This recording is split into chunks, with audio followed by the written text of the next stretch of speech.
Hello everybody and welcome in. My name is Sweet Phil, your favorite Diablo 2 YouTuber here. And today I'm actually bringing you some Diablo 4 news, and it is about the dreaded microtransactions. But hold tight real quick, it's not all bad, and we'll discuss it and show you some of the new leak stuff here right now. So the initial leak was about a month ago. It was posted on a Korean website, and it was a quick little screenshot of a survey that was mailed out from Blizzard. Now, it was on one random Korean website, and it, as far as I was aware, could not be confirmed to be 100% legit. So it wasn't really reported on a ton and wasn't talked about much. But much more recently here, the exact same survey was leaked to a German website, but in much more detail. They were actually able to obtain the entire email, and it wasn't just screenshots of one little area. It was page after page after page of this particular survey. Now, this survey was kind of testing out and asking what this person was willing to pay for different types of packages at the initial launch of the game. And it did have a little bit of explanation upon the different types of things that you would be able to purchase. Now, that is probably the most important thing to note. It kind of, in my opinion, everything in this particular survey was 100% cosmetic. So it seems as though hopefully this is obviously 100% legit, and that they really are sticking to their guns and sticking to only having cosmetics purchasable in Diablo 4. Now, like I said, it is just in German, but luckily I ended up finding on Reddit someone had translated the full German into English, making it obviously much easier for us to understand. So we're going to take a look at some of those right now.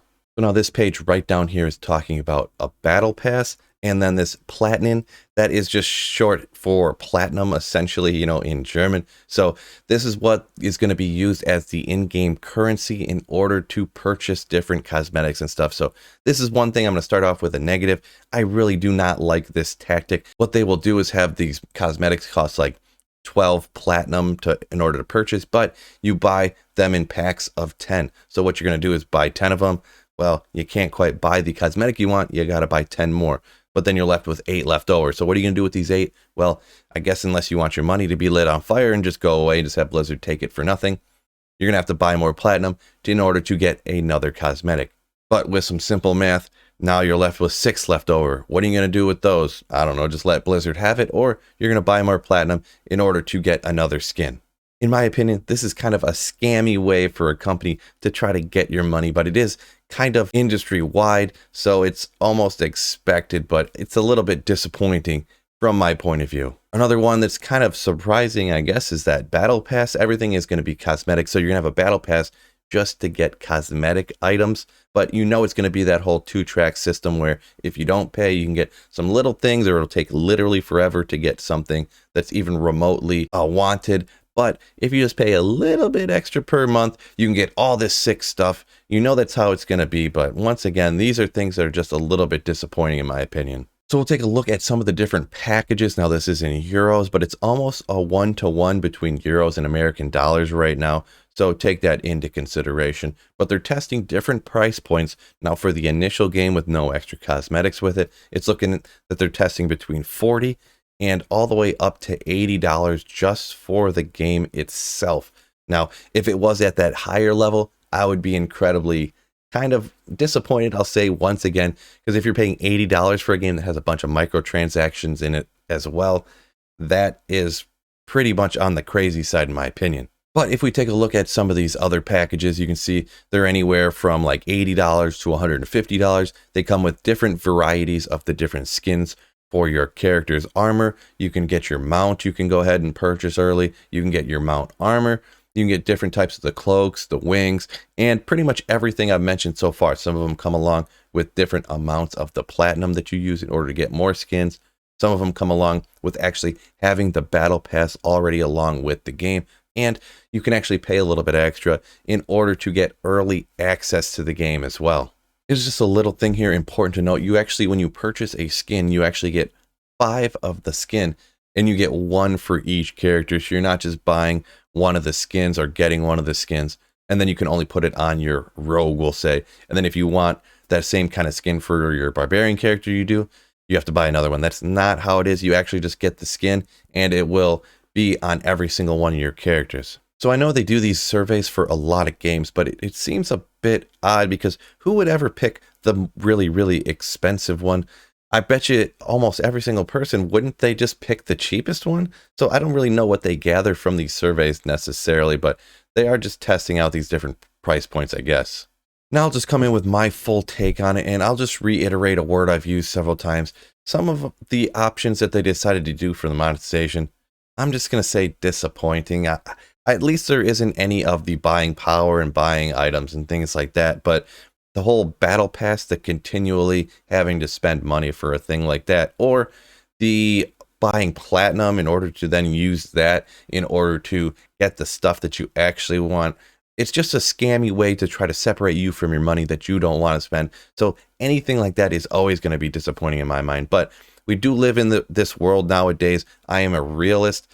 So you got to accept the world the way it is. It's probably going to be one of those things, if you're a person that can't resist putting in your credit card number and clicking purchase, purchase, purchase, you're probably going to want to stay away from any of these games that have microtransactions in them, even though this one doesn't have any to buy power, to buy advancement.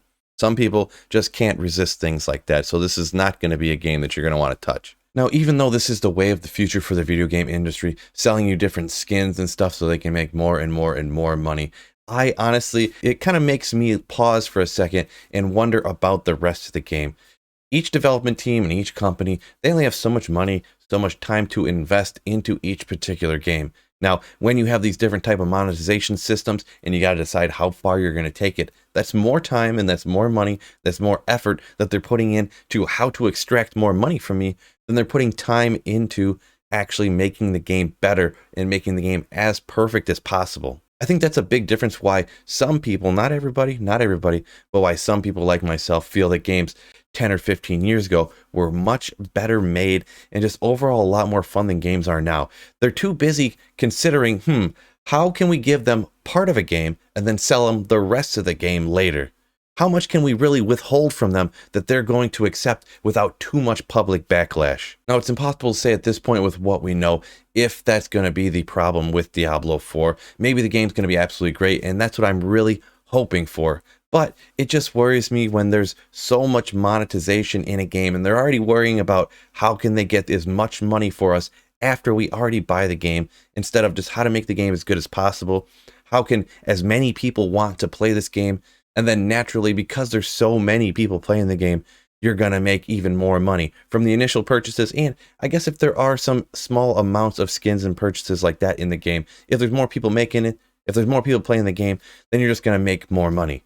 Not to mention, if there's more people playing the game, it'll lead to a longer longevity. Even myself for Diablo 2, how many people out there have bought multiple copies of Diablo 2 over the years, over the decades even? So that's the way I view it. If you make a game that people are going to play for 25 years, you're going to sell so many freaking copies, you won't have to worry about the skins. Hopefully, they do put enough concentration in on the game though, and make the gameplay absolutely amazing, just like Diablo 2. So if this is your first time to the channel, you were just looking for Diablo 4 news, came across my video, make sure you subscribe up. I also primarily make Diablo 2 content, but I am going to be making Diablo 4 content when the game comes out, and I will be coming up with Diablo 4 news videos and things along these lines. So slap that like button before you go, and peace out, fellas.